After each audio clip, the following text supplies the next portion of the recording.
వాళ్ళ క్లాస్లో ఫస్ట్ వస్తున్నారు అనుకో, ఎమ్మడాడు ఎవరు పుట్టే చెప్పండి, శత్రువు పుడుతూనే ఉంటాడు.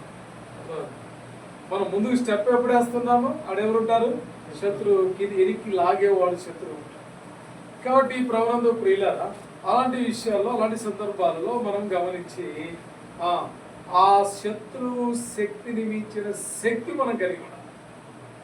ఇప్పుడు ఒక 30% వాళ్ళ శక్తి కలిగి ఉన్నాడు అనుకో, మనం 90% లేదు.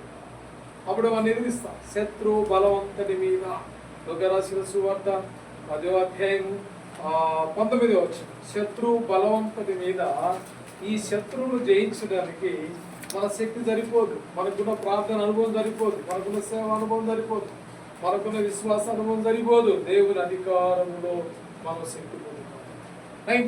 19వ వచనం 10వ అధ్యాయము రాసిన సువార్త. అందుకనే తన శిష్యులతో, తను వెంబడించిన 70 మంది శిష్యులతో ఓన్లీ 12 మెంబర్స్తో మాత్రమే కాదు, కానీ అప్పటికి ఎంతో మంది వెంబడించిన ఆ శిష్యులు అందరినీ దేవుడు వారికి అధికారం ఇచ్చి పంపిస్తూ వచ్చాడు. ఏ అధికారం ఇచ్చినాడు? దయచేసి రండి. 10వ అధ్యాయం 19వ వచనం. ఏదిగో పాములను తేళ్లను త్రొక్కుటకును శత్రువు బలవంతుడి మీద మీకు అధికారం అనుగ్రహించి ఉన్నాను. ఏది మీకు ఎంత మాత్రమానికి కలుగొచ్చేది. దేవుని అధికారంలోనికి రా. ఇప్పుడు మనం ప్రార్థన చేస్తా ఉన్నాం, దేవుని వాక్యం చెప్తా ఉన్నాం. వారి బలాన్ని ఆల్చడానికి మనం దేవుని వాక్యాన్ని ఆధారం చేసుకుంటున్నాం. ఆధారం చేసుకుంటున్నప్పుడు వాడు ఎక్కడున్నా ఈ ప్రాంతంలో లోపలికి వచ్చేస్తాడు. వాడు లోపలికి ఉంటే లోపలికి వచ్చేసి బయటికి వెళ్ళాలి. లోపలికి ఎవరి మీద అటాక్ చేసి వచ్చి వాడు కంపల్సరీ బయటికి వెళ్ళాలి. వాడు ఉండలేడు. కాబట్టి వాడిని ఆహ్వానిస్తాం ఈ స్థలానికి.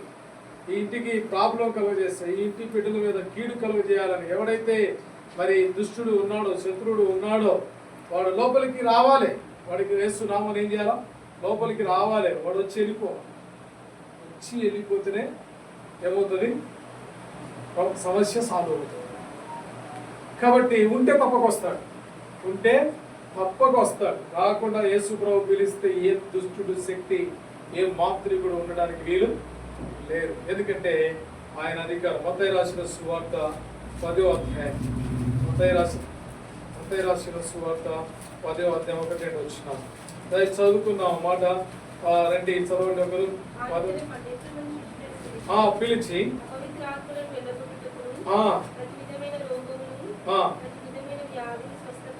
స్వస్థపరచుటకును వారికి అధికారం ఇచ్చెను.